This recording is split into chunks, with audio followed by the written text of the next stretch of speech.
वर्तमान राजनीतिक परिस्थिति का यह डिमांड है और उसको देखते हुए राष्ट्रीय लोक समता पार्टी ने निर्णय लिया, इतने दिनों का जो हमारा संघर्ष है, इस संघर्ष के लिए हम सब लोगों ने दिन रात मेहनत की है। समाज में जो अंतिम पंक्ति में खड़ा व्यक्ति है, उसके उत्थान के लिए, बराबरी के स्तर पे उसको लाने के लिए, सामाजिक न्याय और धर्मनिरपेक्षता के सिद्धांत को मजबूती देने के लिए जो नौजवान लोग हैं, जो किसान हैं, हर तरह से जरूरतमंद लोग समाज के किसी भी तबके के हैं, उनको उचित न्याय दिलाने के लिए हमारा संघर्ष और मजबूती से आगे जारी रहेगा। लेकिन उसके स्वरूप में थोड़ा परिवर्तन होगा और परिवर्तन करते हुए हम सब लोगों ने फैसला लिया, यह आदरणीय बिहार के मुख्यमंत्री जो मेरे भाई, बड़े भाई की तरह हैं, व्यक्तिगत रूप से हमने हमेशा उनका सम्मान किया है। बिहार की जनता ने उनको स्वीकार किया है, एक बार नहीं कई बार। वह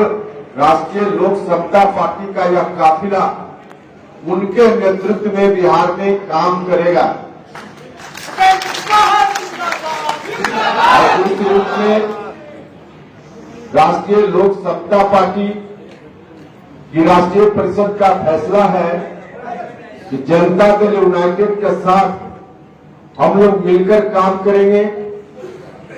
राष्ट्रीय लोक समता पार्टी की पूरी जमात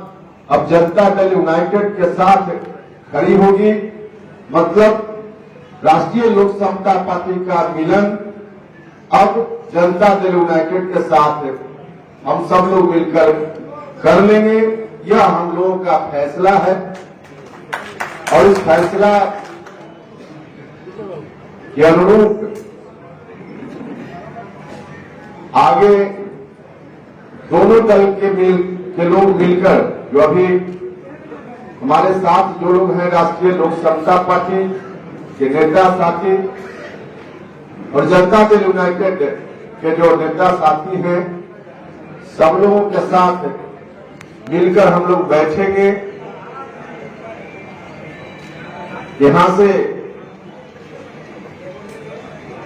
निकलकर अब उन लोगों के साथ मिलकर हम लोग बैठेंगे और बैठ करके आगे की कार्रवाई हम लोग करेंगे। बिहार के तमाम लोग जिन लोगों ने हमारा साथ दिया, सहयोग किया, संघर्ष के इस दौर में बहुत उतार चढ़ाव राष्ट्रीय लोक समता पार्टी का सफर तय करते हुए हमने देखा है। जिन लोगों ने, गांव के लोग हों, गली मोहल्ले के लोग हों, हमारी पार्टी के कार्यकर्ता साथी हों, नेता साथी हों, न सिर्फ बिहार में बल्कि बिहार से बाहर के भी